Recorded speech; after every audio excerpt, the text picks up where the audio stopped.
السلام علیکم میرے پیارے دینی اسلامی بہن بھائیوں، ماؤں، بیٹیوں، میرے چینل اسد اللہ میں خوش آمدید۔ دعا کرتی ہوں اللہ تبارک و تعالیٰ آپ کو اس دنیا کی تمام خوشیوں اور نعمتوں سے نوازے اور اس دنیا کی تمام مشکلات اور تکالیف سے اللہ تبارک و تعالیٰ آپ کو اپنے حفظ و امان میں رکھے۔ میرے پیارے معزز سامعین سامعات، میں میرے دینی درس میں آنے کا بہت بہت شکریہ اور بہت بہت شکر گزار ہوں، اور میرے اس چینل کو اسد اللہ کو ضرور سبسکرائب کیا کریں اور لائک کریں اور بیل آئیکن کے بٹن کو دبائیں تاکہ آپ کو ہر نئی آنے والی ویڈیوز ملے۔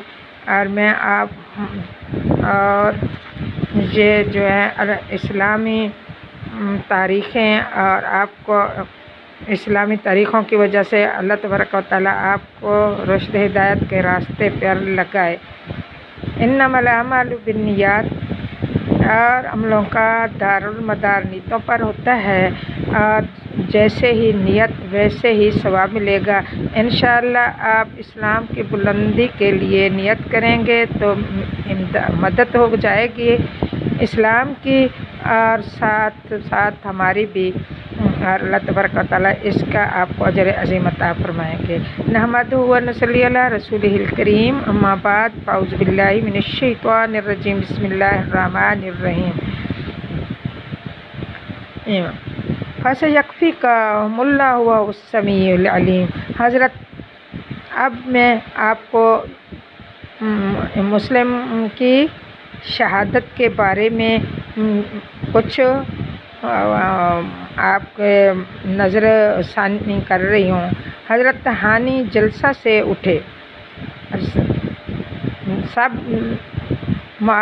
سب لوگ منفرد ہو گئے، منتشر ہو گئے، اور کوفہ والے سینکڑوں جو خطوط دیے قاصد بھیجے ہوئے تھے معزز مہمان کا ساتھ چھوڑ دیا۔ تو اس میں اس جلسہ میں حضرت ہانی بھی تھے۔ اس جلسہ سے حضرت ہانی اٹھے، راستہ میں سوچتے جا رہے ہیں۔ حضرت ہانی راستہ میں سوچتے جا رہے تھے کہ اب میں کیا کروں؟ اگر حضرت مسلم کو ابن زیاد کے حوالے نہ کروں تو جان جاتی ہے، اور اگر حوالے کروں تو مہمان جاتا ہے، اور ساتھ ہی چمنستان نبوت کی شاخ کا ایک پھول میرے ہی ہاتھوں ٹوٹ جائے گا، اور قیامت تک آنے والی نسلیں مجھ پر پھٹکار بھیجتی رہیں گی اور لعنت کرتی رہیں گی۔ آخر میں کیا کروں؟ سوچتے سوچتے آخر انہوں نے فیصلہ کر ہی لیا کہ اپنی جان جاتی ہے تو جانے دیں، مگر ایمان نہ جائے۔ دنیا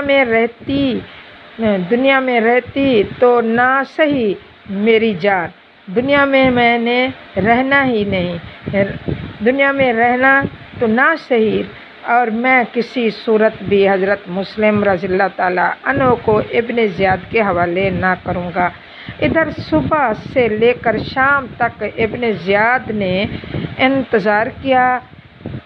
اس ظالم کا خیال تھا کہ ہانی ڈر کے مارے مسلم کو فوراً میرے حوالے کر دے گا، مگر شاید وہ یہ نہیں جانتا تھا کہ ایک مسلمان جب حق کا ساتھ دینے کا ارادہ دل سے فیصلہ کر لیتا ہے تو پھر وہ آگ کے دریا بھی پھاند لیتا ہے، وہ پھاند جاتا ہے، اور پہاڑوں سے بھی ٹکرا جاتا ہے، اور وہ دنیا کی ہر مصیبت کو ہنس ہنس کر قبول کر لیتا ہے، مگر باطل کے آگے سر نہیں جھکاتا۔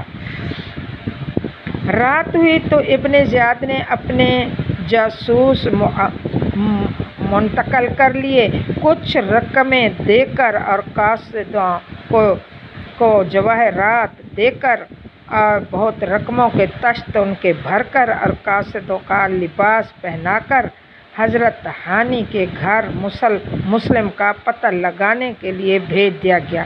وہ سیدھا حضرت وہ قاصد سیدھا حضرت ہانی کے گھر آیا اور حضرت ہانی بھی اس فرضی قاصد کے، اس جو نقلی قاصد کے دھوکے میں آ گئے اور اس کو حضرت مسلم کے پاس لے آتے ہیں۔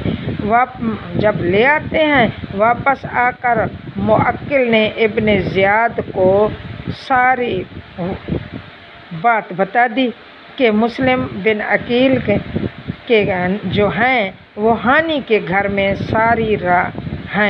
ساری رات میں بدنہاد ظالم نے بڑی بے چینی سے گزاری، اور پھر اللہ صبح اٹھتے ہی مؤذن نے صدائے توحید رسالت بلند کی تھی، تو اس ظالم نے فوج کے ایک دستے کو حضرت ہانی کے گھر بھیج دیا اور حکم دیا کہ گرفتار کر کے لے آؤ۔ حضرت ہانی کو گرفتار کا حکم دیا گیا کہ ہانی کو بال بچوں سمیت میرے سامنے پیش کیا جائے۔ نماز کا وقت ہو چکا تھا۔ ابن زیاد کا یہ فوجی دستہ سیدھا مسجد پہنچا۔ ادھر حضرت ہانی سلام پھیرا، ادھر ظالموں نے ان کے پاؤں میں بیڑیاں ڈال دیں اور ابن زیاد کے پاس لے گئے۔ حضرت ہانی کو دیکھ کر اس ظالم کی آتش غضب بھڑک اٹھی اور کڑک کر بولا، او نمک حرام، تو نے میرا کل کا اعلان نہیں سنا تھا کہ جس نے مسلم کو پناہ دی اس کو قتل کر دیا جائے گا؟ حضرت ہانی نے فرمایا، سنا تھا۔ ابن زیاد کہتا ہے، تو پھر تو نے خلیفہ یزید کے باغی کو ہمارے حوالے کیوں نہیں کیا؟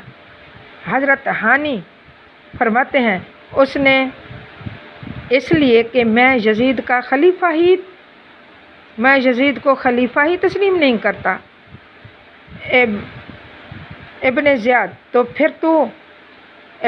کہتا ہے، پھر تو خلیفہ کون؟ تمہارا کون خلیفہ ہے؟ تو پھر کس کو خلیفہ مانتا ہے؟ حضرت ہانی کہتے ہیں، میرا خلیفہ حسین ابن علی ہے۔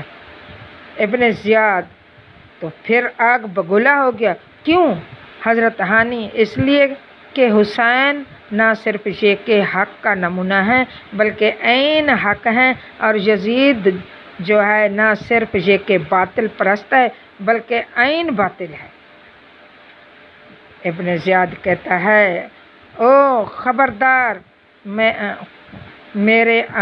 میں اپنے سامنے امیر المومنین یزید کے متعلق ایسی گستاخی تجھ سے نہیں سن سکتا۔ حضرت ہانی کہتے ہیں، یہ زبان کٹ تو جاتی ہے لیکن حق گوئی کے لیے روکی نہیں جا سکتی۔ ابن زیاد کو پھر غصہ آ گیا، آگ بگولا ہو گیا، تمہاری گردن اڑا دی جائے گی، کہتا ہے۔ حضرت ہانی کہتے ہیں، میری اس گردن کو جدا تو کر سکتے ہو لیکن باطل کے آگے جھکا نہیں سکتے۔ ابن زیاد کہتا ہے، اب بھی اگر مسلم کو میرے حوالے کرو گے تو تمہیں معاف کیا جا سکتا ہے۔ حضرت ہانی کہتے ہیں، میں مسلم کو کیا ان کا ایک خونخوار بھیڑیے کے حوالے کر کے آخر اپنا نامہ اعمال سیاہ نہیں کر سکتا آخری وقت تک، اور تم جیسے دنیا کے کتے کے آگے مسلم رضی اللہ تعالیٰ عنہ کو پیش کر کے قیامت کے دن دربار نبوت میں رسوا میں نہیں ہونا چاہتا۔ تو ابن زیاد یہ باتیں سن کر تو پھر کہتا ہے، مرنے کے لیے تیار ہو جا۔ حضرت ہانی عرض کرتے ہیں، یہ موت نہیں زندگی ہے، فنا نہیں بقا ہے، اور تو پھر یاد رکھ کہ قیامت کے دن جب تجھ سے حساب لیا جائے گا تو خون حسین کا تیرے پاس کوئی جواب نہ ہوگا، اور اب بھی وقت ہے کہ اپنی آنکھوں سے غفلت کی پٹی اتار دے، دیکھ اپنے دل سے اور اپنے دل کی سیاہی کو دھو لے، دنیا کی طمع لالچ کے غبار کو اتار کر سوچ، اپنے سینے سے بغض و عناد کی پٹی کو جھاڑ کر اور غور کر کہ تو کس کے خون کا پیاسا ہو رہا ہے، اور یہ بتا کہ آل رسول کا جرم کیا ہے۔ اٹھ اور حق کا دامن تھام لے، چل اور مسلم کے دامن سے لپٹ جا۔ ابن زیاد کہتا ہے، میں نے تجھ سے یہ واز کرنے کے لیے نہیں بلایا، میں تجھے یہ واز کرنے کے لیے نہیں بلایا حضرت ہانی، تو میں بھی باطل کے آگے سر جھکانے کے لیے نہیں آیا۔ حضرت ہانی کہتے ہیں، یہ سن کر حضرت ہانی نے بے باکانہ فرمایا، ارے اے ظالم انسان، تجھے یہ کس نے ارے اے ظالم انسان، تجھے یہ کس نے بہکایا کہ ہانی جان کے بدلے تجھے ایمان دے دے گا؟ تیری شمشیر سے ڈر کر وہ اپنی آن دے دے گا۔ نہیں، ہرگز نہیں، ہاشمی مہمان نہیں دوں گا، میں اپنی جان دے دوں گا مگر ایمان نہیں دوں گا۔ ابن زیاد حضرت ہانی کی اس حق گوئی سے بھڑک اٹھا اور اپنا عصا حضرت ہانی کے سر پر مارا۔ اس فقیر اہل بیت کا سر پھٹ گیا، خون کے فوارے بہہ نکلے، اور پھر جلاد کو حکم دیا گیا، جلاد اٹھتا ہے، ظالم کے اشارے سے تلوار کے ایک وار سے تن سر سے جدا کر لیتا ہے۔ حضرت ہانی کا انا للہ و انا الیہ راجعون سب سے پہلی شہادت حضرت ام ہانی کی ہو گئی کربلا کے حق و باطل کے معرکہ میں۔